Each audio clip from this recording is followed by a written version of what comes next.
एक जुडी पालक, 2 टोमॅटो, 5-6 लसूणच्या पाकळ्या, लसूण, मिरची, शेंगदाण्याचे कूट घालून केलेली चटणी। याच्यामध्ये 1 चम्मच घाला, 1 ग्लास पाणी घाला आणि शिजत ठेवा। शिजायला ठेवल्यावर थोडे हलवून घ्या। भाजी शिजत आली की त्यात 1 मोठा चम्मच शेंगदाण्याचे कूट, चवीनुसार मीठ घालून ढवळून घ्या। पालक शिजली आहे छान। आता आपण हिला रगडून घेऊया। भाजी थंड झाली की मॅशरने घोटून घ्या।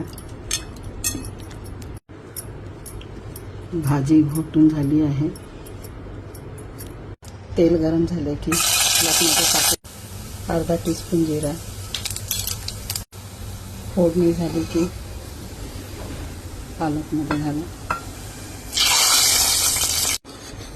तयार आहे शेंगदाण्याचे कूट घालून केलेली पालकची पातळ भाजी।